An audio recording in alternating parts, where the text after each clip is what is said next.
quando eu descobri, eu já estava com cirrose. Então, era uma cirrose compensada e eu não tinha outro medicamento, ficamos aguardando chegar do novo medicamento que chegar agora. Enquanto isso, eu fiquei acompanhando, você faz todos os exames, alguns de 6 meses, outros anuais, e vai acompanhando para ver. Então, quando chegou agora em 2003, que eu comecei a ter ascite e deu um nódulo agora em 2013, né? E deu um nódulo no fígado. Aí, com esse nódulo, eu fui encaminhado para o setor de transplante, para a fila de transplante.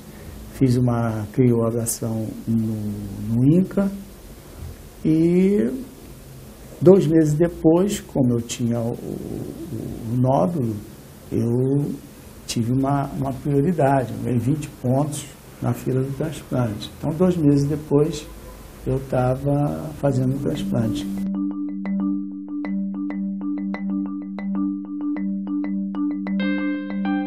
As hepatites, quer dizer, você tem um processo que inflama o fígado de causas as mais diversas possíveis, virais, medicamentos fitoterápicos, né? A própria doença gordurosa do fígado pode gerar uma esteatohepatite, a doença alcoólica do fígado, né? E formas mais raras de hepatite, chamadas de hepatites autoimunes, que são como se fossem doenças de autoagressão que agridem o próprio fígado. Mas as hepatites virais seguramente são as mais comuns, são as mais prevalentes no nosso meio, e em particular nós temos 5 diferentes tipos de hepatite. 2 que são chamadas hepatites entericamente transmitidas, chamada hepatite A e E. Elas são transmitidas pela contaminação da água e do alimento. E a hepatite B, C e delta, né, são hepatites que podem ser transmitidas ou por via sexual, como é o caso da hepatite B, que é uma doença venérea, uma doença sexualmente transmissível, e também por via parenteral, quer dizer, por via percutânea, por contato com seringa contaminada, agulha contaminada, contato com sangue, não é? Que talvez o melhor exemplo dessa forma de hepatite viral seja a hepatite C. Hoje, a hepatite pelo vírus B e hepatite pelo vírus C são 2 sérios problemas de saúde pública em todo o mundo. Só para você ter uma ideia, a hepatite B, existem cerca de 350 a 400 milhões de indivíduos infectados pelo vírus B em todo o mundo.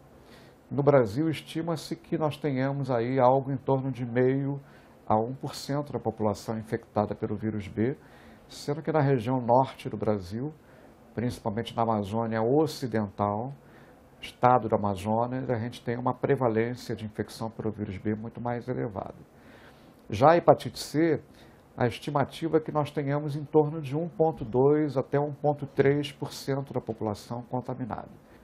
Talvez a grande característica, o marco maior da hepatite C é a sua capacidade de cronificação.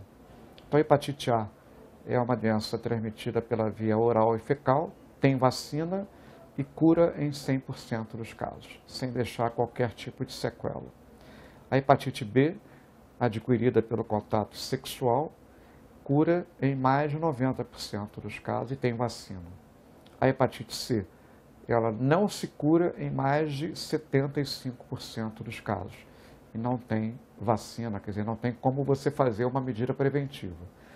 Então, essa capacidade que o vírus C tem de se cronificar é que torna ela um problema de saúde pública muito grande, porque se ela não se cura espontaneamente, como acontece com a A e com a B, ela caminha para uma forma crônica. Essa forma crônica, 20, 25 anos depois, pode caminhar para a cirrose, para o câncer de fígado e para a falência do fígado, levando aquele indivíduo a ter que ser transplantado de fígado. Então, hoje, no mundo inteiro, a hepatite C é a primeira causa de cirrose, de câncer de fígado e a principal indicação de transplante de fígado no mundo desenvolvido. Novembro, 27 de novembro de 2013, eu fiz o transplante e 3 meses depois deu problema no fígado transplantado, no enxerto. Aí eu tive que fazer outro transplante.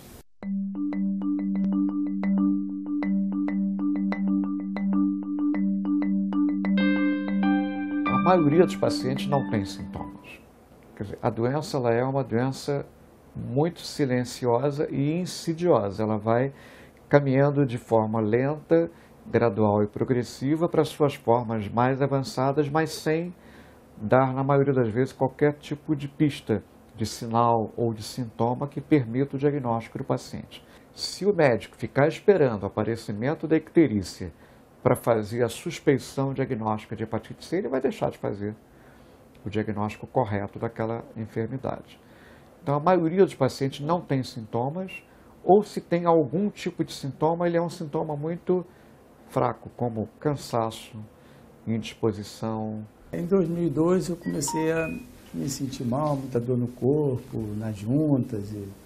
Então eu comecei a ir a médico para saber, descobrir o que eu tinha. Cansaço. E aí eu fui em vários médicos. Durante um ano eu fui a 5 médicos. E esses médicos, só o último que descobriu que eu tinha hepatite e me encaminhou para hepatologista. A mensagem que eu sempre passo em aulas ou até mesmo para os alunos é: se você está diante de algum paciente que tenha algum histórico de risco, tomou alguma transfusão de sangue, é um usuário de drogas, né? Fez algum grande procedimento cirúrgico antes dos anos 91, 92, peça a testagem do anticorpo anti-HCV. Né? Porque um indivíduo que recebeu, por exemplo, de transfusão de sangue em 1990 e se contaminou, as consequências dessa infecção serão contadas em décadas. Então, 10 anos depois, ele poderá ter hepatite crônica. Aqui nós somos um centro de referência, né, no Rio de Janeiro. O nosso centro de testagem e aconselhamento funciona dentro do Hospital Gafré. E o nosso teste funciona da seguinte maneira: o paciente ele realiza o agendamento pelo telefone ou mesmo dentro do hospital, e a gente atende aqui os pacientes de segunda a sexta no horário de 8 às 4 horas da tarde. Primeiramente, esses pacientes são recebidos numa sala de aconselhamento antes de realizar o teste. E aí a gente colhe uma série de informações a respeito desses pacientes, porque aqui também funciona um centro de pesquisa voltado para imunologia e HIV. Então, essas informações elas são de nosso interesse para o desenvolvimento de pesquisas científicas. Então, nesse primeiro passo, nós fazemos essa coleta de informações e também, junto ao cliente, nós vamos levantar quais os tipos de testes que ele gostaria de realizar. E depois disso, ele é direcionado para a sala de testagem. Nós realizamos os testes, né, de acordo com o pedido do paciente, e em torno de 15 minutos nós liberamos o resultado.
Quais são as principais formas de disseminação do vírus C? É por via parenteral. A palavra parenteral é no sentido de que é uma contaminação percutânea. Então, no passado remoto, a grande parte das pessoas que estava contaminada com o vírus C foram contaminadas por transfusão de sangue e derivados de sangue. Então, como o vírus só foi descoberto em 1989, 90, quem recebeu uma transfusão de sangue antes de 90, 91, talvez até 92, quando os bancos de sangue passaram a fazer a triagem sorológica para o vírus de hepatite C, aquelas pessoas que foram transfundidas correram o risco de se contaminar com o vírus de hepatite C. A outra grande forma de contaminação com o vírus C é através, ainda nos dias de hoje, pelo uso de seringas e agulhas contaminadas em usuários de drogas injetáveis ilícitas. A partir de 92, quando se tornou obrigatório a triagem nos bancos de sangue para o anticorpo da hepatite C, a incidência, quer dizer, o aparecimento de casos novos de hepatite por transfusão de sangue caiu significativamente no Brasil e no mundo. O vírus de hepatite B é uma doença venérea, é uma doença de fácil disseminação sexual. O vírus C já não é tão sexualmente transmitido, mas ele, nesses últimos anos, tem sido muito encontrado em indivíduos que tenham uma certa promiscuidade sexual. E a terceira forma de contaminação é uma forma de transmissão parenteral inaparente. Então, é o sujeito que faz tatuagem, é o sujeito que faz acupuntura, como você falou, vai num determinado salão para fazer a unha, não é? Fazer pé e mão, manicure, pedicure, e aquele instrumental que ali está, naquele salão de beleza, não é adequadamente limpo, esterilizado, submetido a todo o processo de desinfecção, de esterilização. Então, mas eu diria a você que esse percentual de pacientes que tem esta forma de contaminação inaparente não é grande. Provavelmente ele é pequeno, né? E chamaria a atenção que pelo menos 1/3 dos pacientes que têm hepatite C confirmada, diagnosticada, comprovada, têm hepatite C, não sabem como se contaminaram, nem quando se contaminaram. Eu não tenho ideia. Nunca fiz sangue, nunca fiz transfusão de sangue. A mulher tem muito, porque ela tem transfusão, quando ela faz o parto. Mas eu não tive nada que pudesse.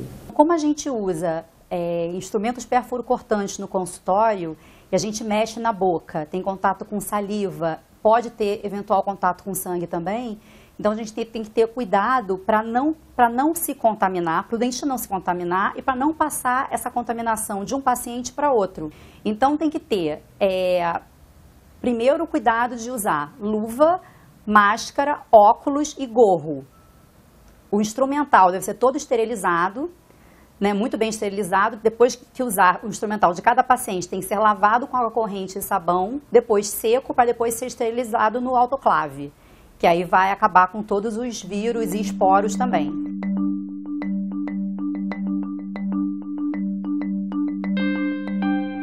Nós temos uma página no Facebook, a gente utiliza a internet como meio de divulgação do nosso trabalho, porque a gente sabe como é importante a informação e a educação da população para que a gente consiga prevenir a transmissão, né, das hepatites virais e das outras doenças sexualmente transmissíveis. Quando eu descobri que eu tinha hepatite C, eu comecei a procurar na internet o que era isso, como é que funcionava, qual era o tratamento, quem é que tinha.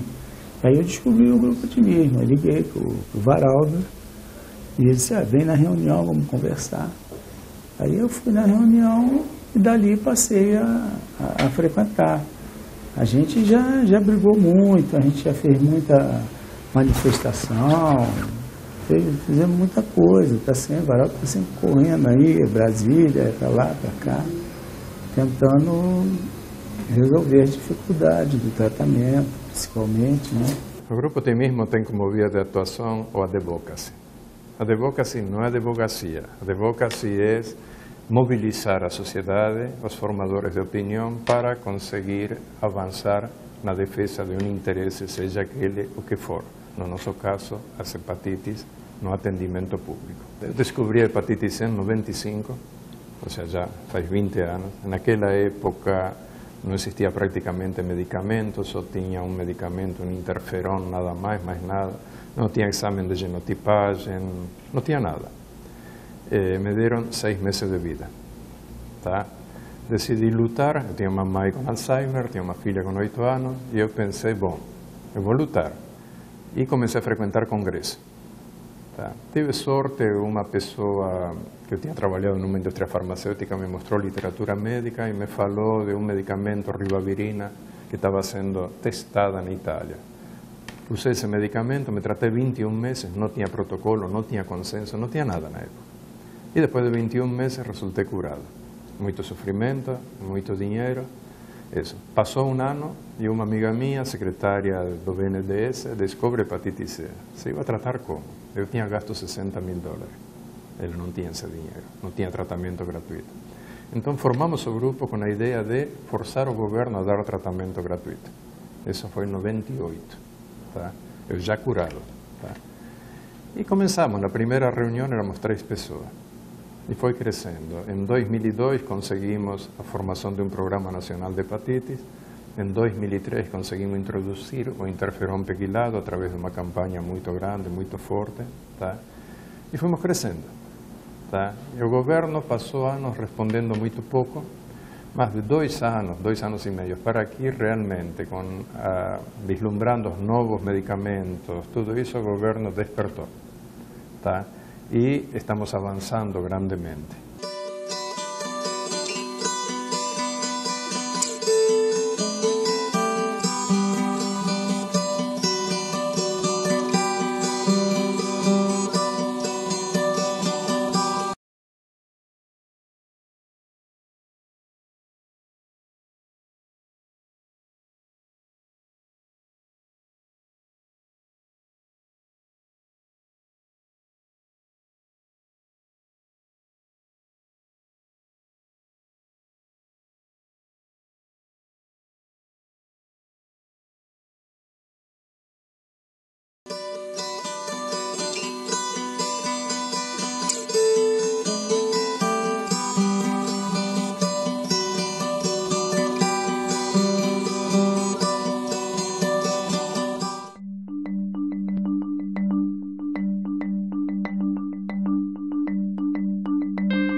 Menos de 10% da população infectada pelo vírus C sabem que estão infectados pelo vírus C.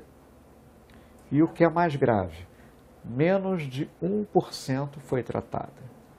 Então nós temos 2 milhões de indivíduos infectados, né? E segundo dados do Ministério da Saúde, a nossa média de tratamento é algo em torno de 10 a 12 mil pacientes tratados por ano. A gente tinha um tratamento durante muitos anos, a base de um medicamento injetável, interferon pegilado, com ribavirina, com telaprevir ou boceprevir, altamente cheio de efeitos colaterais, tá? E pouca resposta terapêutica, poucas pessoas conseguiam curar, mais ou menos a metade.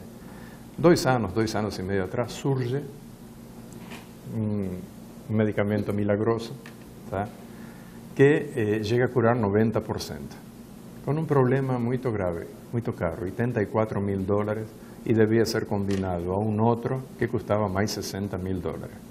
O mundo não tem condições de pagar isso. Esse era o problema.